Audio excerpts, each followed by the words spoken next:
Retro Rob's Daily Videos. Hey, Rob here, and I'm with my coffee, Frank. Say hi, Frank. I'm so lonely. I'm just joking. No, I'm not. I'm bored this afternoon. But anyway, no, we're not talking about my friend Frank here, who I'm drinking. We're talking about the FC-Mobile 88. Yes, this is an unboxing. Here's the front of the box. Don't worry, I'll talk more about it. There's the exciting side of the box. There's the top of the box. I like this box, by the way, as far as boxes go. And I keep boxes, so for when I resell stuff. And on the back of the box is the games. The FC-Mobile 88 is a Famiclone. It is a mobile Famicom system. For those of you who don't know, the Famicom is the Japanese version of the NES. That's really the original version of the NES. And they nicely have matched the coloring of the original Famicom here. So this runs Famicom games. It also has 88 games built in. All 88 games that are built into the system suck.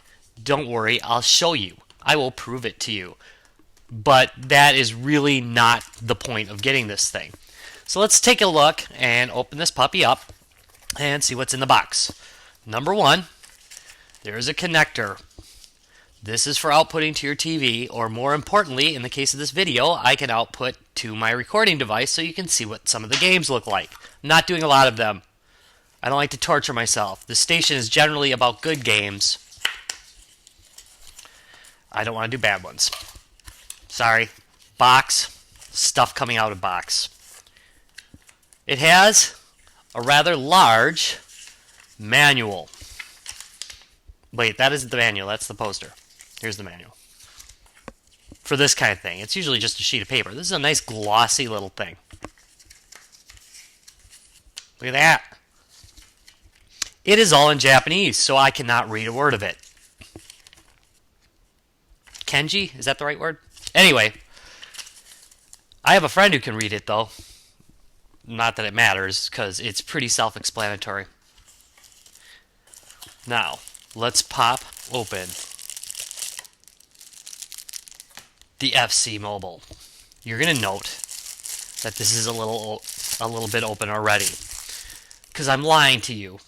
I have opened this box before, just to make sure it wasn't damaged or anything worse. I might have played a game or two, so I know what the games are like. But I've got a friend who's got this too, so that's what got me on this thing. Alright, box is gone. Here it is. Now, what is important about this thing is that it is not emulation. It is a hardware, basically, ripoff of the Famicom. And why that's important is because I am a person who absolutely loves, wait for it, these giant rip-off cartridges with a million games on them. This is a really good one, by the way. I recommend it. This is the 23 plus 222 in 1. It has a lot of actually good games on it, like Contra. It has, I think it's got Bubble Bobble on it. It also has, well, man, it's got millions of games on it. I'm not going to go through it. I might play a couple in here, but there's some Mario action going on here too. It's got the Donkey Kongs on it. It's got some of my favorite games. So yeah, really good cartridge. Sorry, I totally got sidetracked. Probably because this is like my third cup of coffee this morning.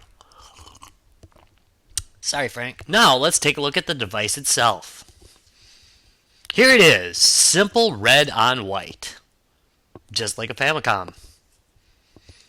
It feels, well, there's a little bit of, you can see, you can bend this a little bit.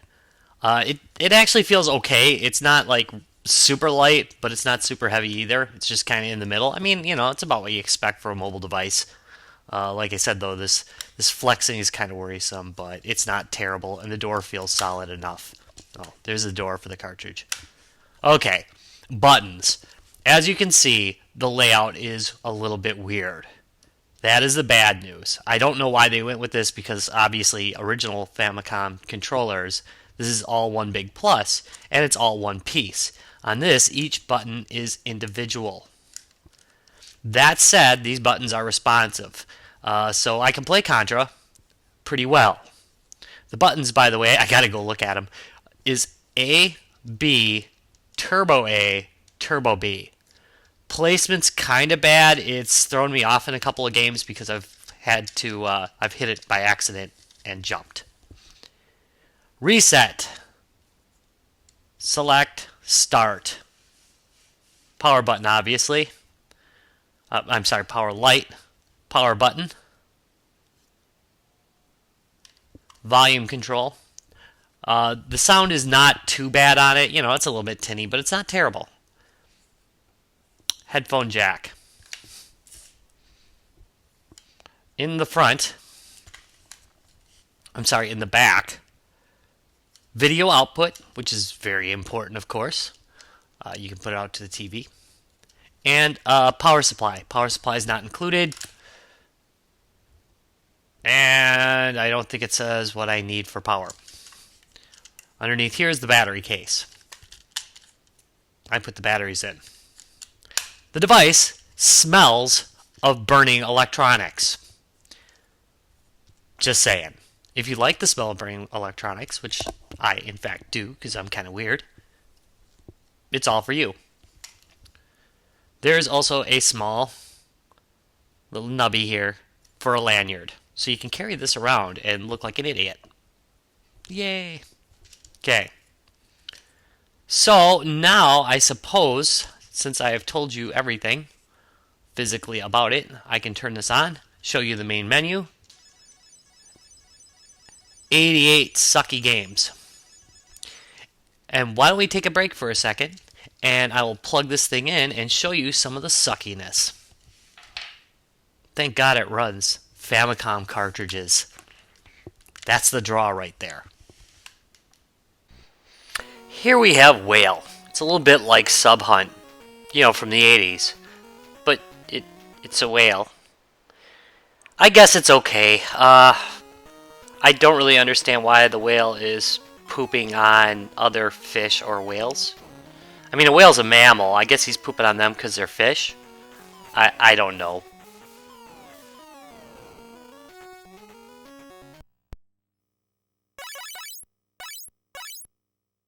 Time for Butterfly! Isn't Butterfly cute? Actually, the graphics are pretty nice on this. I mean, for Famicom stuff. It also has auto-aim, which is something kind of interesting. Apparently, I don't know why the butterfly is angry at every other creature in the garden, but Butterfly is angry, and he kills. And that's the whole point of that game, I guess. Next!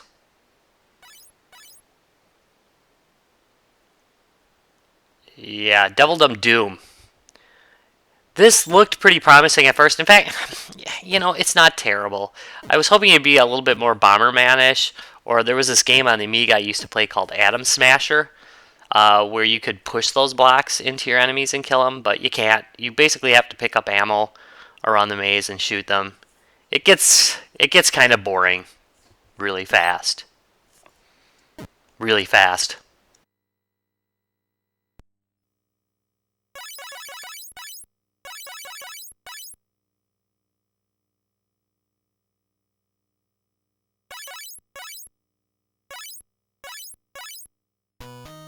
Scuba Hunt!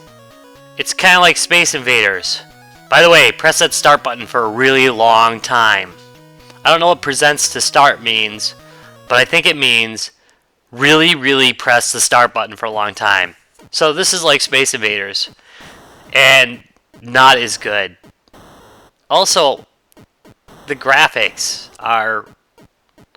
Well, I've seen Atari 2600 games that look better than this. This one's actually... Of the ones I've tested on this system, this one's the worst. And reminds you why you're not buying this to play games that are built into the system.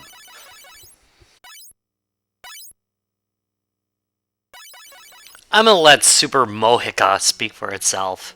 It's okay, it's got halfway decent graphics, but of course it's not very fun. All in all, though, this isn't why you're playing the FC-Mobile 88. The reason why you're getting an FC-Mobile 88 is to play Famicom games on the go.